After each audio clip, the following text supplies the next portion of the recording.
Hi guys, Joel here from Artistic Coffee Roasters and welcome to our equipment playlist. So in this playlist we're just going to run through all the coffee equipment that we recommend to use in our cafes. A few of the pros and cons for each bit of equipment that we're going to be running through, and hopefully a few tips and tricks for those using this sort of equipment to help you lift up your coffee game. The first one that we're actually going to run through is our WEGA. This particular model is the Polaris, but the operation of all the WEGAs that we recommend are going to be very similar. This is a two-group coffee machine. This is also what we call a high cup. So that means that the distance between the drip tray and the actual group head is higher than traditional. That's really good when you're serving takeaway coffees. Those 16 ounce, even the 12 ounce cups won't fit into a standard machine. So it's definitely something you want to look out for when you're getting a coffee machine that you're going to be serving takeaway on. The first thing I want to talk about with the machine is something that you would think would be quite simple. It's actually turning the machine on and off. There's something very important that I want to cover. We've got a three-stage switch down here. So 0 is obviously off. I get asked all the time, what is number 1 and what is number 2?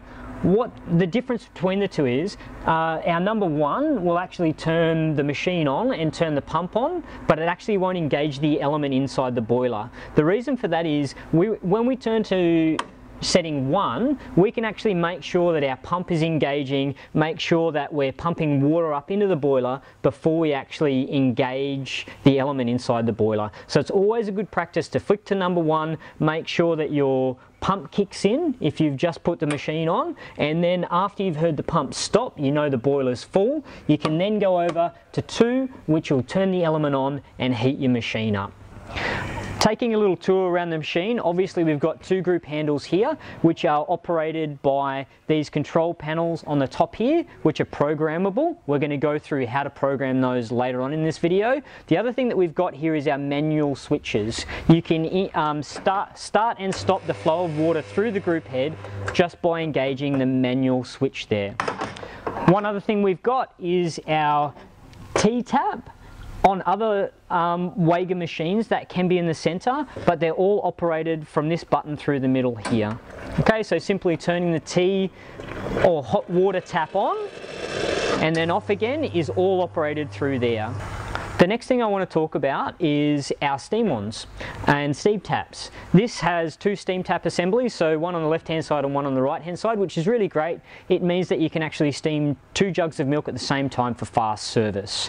One thing I want to talk about is operating your steam tap here. It's not a quarter turn steam tap, so you can turn that on and just keep turning it on. It doesn't actually make any more steam come out of the steam tap the more you turn it on. Okay, so when operating it, you really actually only need to turn it about a quarter turn or a half turn and you're getting the maximum amount of steam out of it. The other thing that I want to point out at this point is when we're actually turning our steam wand off, not to over tighten the steam tap. What happens when we're over tightening the steam tap is in the back of the steam tap here, there's a small washer. If you keep over tightening your steam tap and being quite rough with it, you'll end up crushing that rubber washer and it'll start leaking out through, and we'll have to come in and service your steam tap, and there's a fair bit of cost involved with that. So simply by being quite soft on your steam tap when you're sealing it off, it doesn't need a big Yankee jerk, is going to prolong the life and extend your service periods on this equipment.